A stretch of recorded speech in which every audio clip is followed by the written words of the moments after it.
여러분 안녕하십니까? 광주 MBC 뉴스데스크입니다. 광주 아이파크 붕괴 사고 현장에서 실종자 2명이 추가로 발견됐지만 아직 구조되지 못하고 있습니다.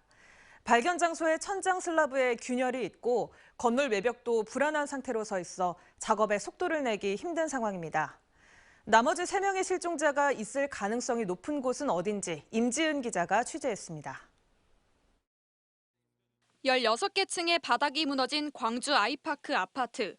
붕괴 건물을 남쪽에서 봤을 때 아직 구조되지 못한 두 번째, 세 번째 실종자는 외벽 없이 기둥만 남은 2호 세대 27층과 28층 안방 쪽에서 발견됐습니다. 붕괴 건물을 3개 지점으로 나누어 수색하고 있는 구조당국은 나머지 3명의 실종자들도 실종자 2명이 이미 발견된 2호실 안방 거실 쪽 4개 층과 1, 2호실 안방이 위치한 4개 층에 있을 걸로 보고 있습니다. 당초 작업자들의 진술을 토대로 창호 작업을 했던 실종자들이 있을 걸로 기대를 모았던 1호실 거실 쪽은 대형 잔해물 아래 남은 공간에 밀어봤을 때 실종자가 있을 가능성이 적은 상황입니다. 두 번째, 세 번째 발견된 분들의 구조를 위해 27층, 28층 2호 라인을 중점으로 구조물 안정화 작업을 병행한 진입로 확보 및 탐색 구조 활동을 전개하고 있습니다. 이미 실종자가 차례로 발견된 지점에서도 수색 구조는 좀처럼 속도를 내지 못하고 있습니다. 팬케이크처럼 붕괴된 슬라브가 아래로 기울어져 있는 데다가 곳곳에 균열이 있어 구조대원이 쉽게 접근할 수 없는 상황입니다. 또 추가 붕괴 위험이 있어 현재로선 중장비를 투입할 수도 없다 보니 구조대원들이 일일이 손으로 잔해물을 자르고 아래로 옮기고 있습니다. 29 중 장비 진입 개부부를 확보하였습니다. 불안정한 전면 옹벽은 철골 H빔을 제작하여 전도가 발생되지 않도록 보강하겠습니다.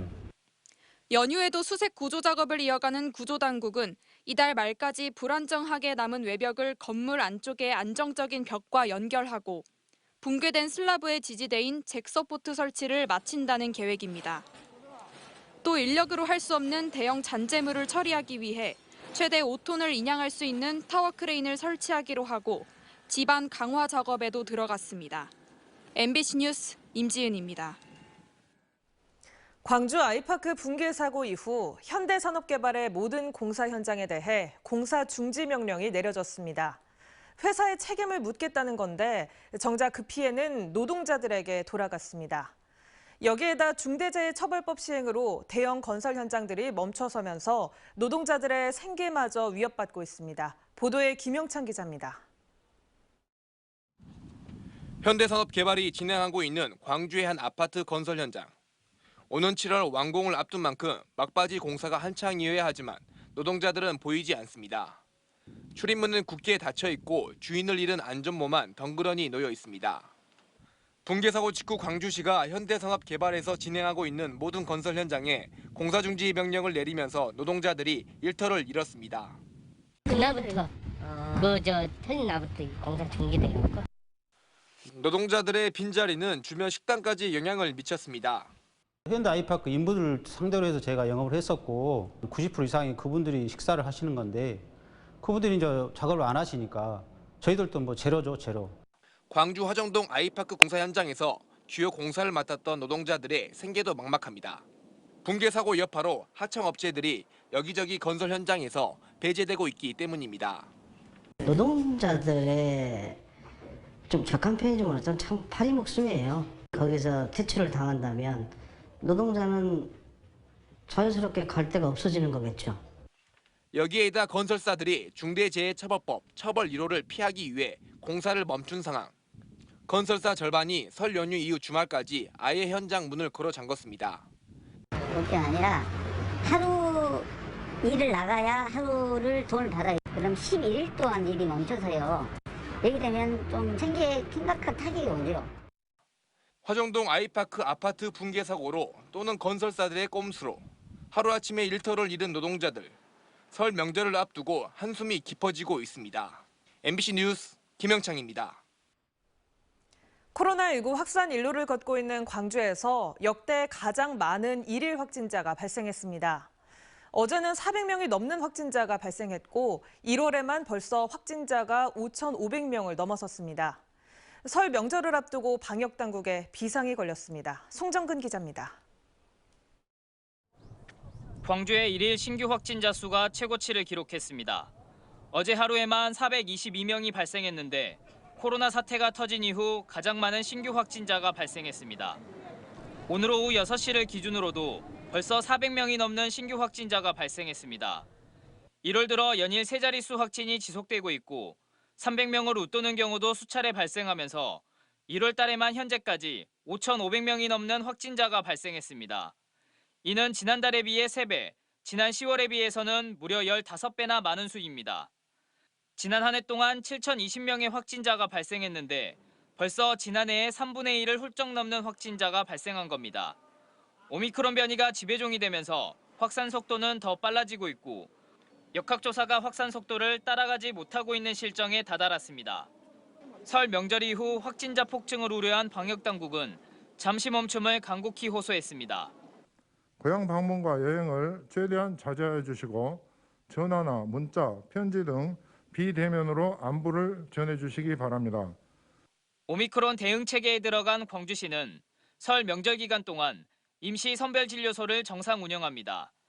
새로운 방역 체계에 따라 PCR 검사는 역학적 연관성이 있거나 60세 이상 고령자, 신속 항원 검사에서 양성 반응이 나온 시민들로 제한됩니다. MBC 뉴스 송정근입니다. 설 연휴를 하루 앞둔 오늘 귀성 차량이 빠르게 늘어나면서 곳곳에서 정체가 시작되고 있습니다. 한국도로공사는 오후 8시 승용차를 기준으로 서울에서 광주까지 3시간 40분, 서울에서 목포까지는 3시간 50분이 걸리는 등 주말보다 약간 정체되는 수준을 보이고 있다고 밝혔습니다. 귀성길 정체는 내일 오전 가장 심하겠고 서울에서 광주까지 최대 5시간 20분이 걸릴 것으로 예상되고 있습니다. 내일부터 설 연휴가 시작됩니다. 코로나19 확산으로 이동과 모임을 가급적 자제해야 하는 상황이지만 설 명절에도 아이파크 붕괴 사고 현장에서 수색 구조 활동이 계속 이어지고 또 불가피한 가족 행사도 최소한으로 진행될 텐데요. 연휴 날씨 어떨지 이다솔 기상캐스터가 전해드립니다. 이번 설 명절 날씨는 설 당일을 기준으로 나누겠습니다. 우선 설 연휴 첫째 날까지는 대체로 맑고 건조한 날씨가 이어지겠습니다. 현재 전남 동부 지역을 중심으로 건조주의보가 발효 중인데요. 맑은 날씨일수록 대기의 건조함은 더 심해지겠습니다. 건조특보도 점차 더 확대 강화되겠습니다. 설 당일부터는 저기압의 영향으로 날이 흐리겠습니다. 특히 설 당일에는 눈 소식도 들어있는데요. 아침 저녁으로는 기온이 낮기 때문에 도로에 살얼음이 나타날 수 있습니다. 교통안전에 주의하셔야겠고요. 또 설 명절에도 가족과 함께하기보단 화정동 아파트 붕괴 사고 현장에서 불철주야 구조 작업에 나서고 있는 구조대원분들도 눈으로 인한 안전사고 없도록 각별히 주의하셔야겠습니다. 설 당일부터 눈이 내리면서 파도도 거세게 일겠습니다. 최고 4m로 매우 높게 일겠습니다. 해상교통 이용하시는 분들도 주의가 필요합니다. 기온의 변동폭은 매우 크겠습니다. 주말인 내일부터 아침 기온은 점차 내림세를 보이겠는데요. 반면 한낮 기온은 오름세를 보이면서 설 연휴 첫날까지는 일교차가 크게 벌어지겠고요. 눈이 내리는 설 당일부터는 다시 낮 기온이 내림세를 보일 전망입니다. 이번 설 연휴도 코로나와 함께지만 마음만은 가깝게 또 안전한 설 명절 보내시기 바랍니다. 지금까지 설 연휴 날씨 전해드렸습니다. 오늘 오전 6시 46분쯤 고흥군 남쪽 26km 해역에서 규모 2.3의 지진이 발생했습니다. 진원의 깊이는 9km로 분석됐습니다. 기상청은 지진으로 인한 피해는 없을 것으로 예상된다고 밝혔습니다. 이번 지진으로 전남 지역에서 진도 2의 흔들림이 관측됐는데 진도 2의 진동은 조용한 상태나 건물 위층에 있는 일부 사람만이 느낄 수 있는 정도입니다. 민주당 김원희 의원 전 보좌관의 탈당 처리와 관련한 해명이 논란을 키우고 있습니다. 민주당 목포지역위원회는 성범죄 사실이 드러난 뒤 스스로 탈당계를 내고 당적을 내놓은 전 보좌관에 대해 탈당계가 수리된 건 맞지만 사실상 제명으로 해석해야 하고 당내 처벌 역시 사실상 이루어졌다고 밝히고 있습니다. 그러나 애당초 민주당 목포지역위원회가 제명 등의 징계 절차 요건인 징계 청원을 하지 않은 데다 전남도당의 윤리심판원 역시 개최되지 않았던 것으로 확인되면서 거짓 해명이라는 지적이 나오고 있습니다. 올해 설 명절을 앞두고 지난해보다 시중에 돈이 조금 더 많이 풀린 것으로 나타났습니다. 한국은행 지역본부는 이번 선절 열흘 동안 금융기관에 공급된 화폐 순발행액이 5,760억여 원으로 작년보다 5.9% 늘었다고 밝혔습니다. 광주 전남의 설전 화폐 순발행액은 2년 연속 줄다가 올해 다시 증가세로 반전했습니다. 화폐 순발행액은 발행액에서 환수액을 뺀 것으로 올해는 작년보다 연휴 일수가 하루 더 많아 그만큼 돈이 회수되지 못했기 때문으로 분석됐습니다.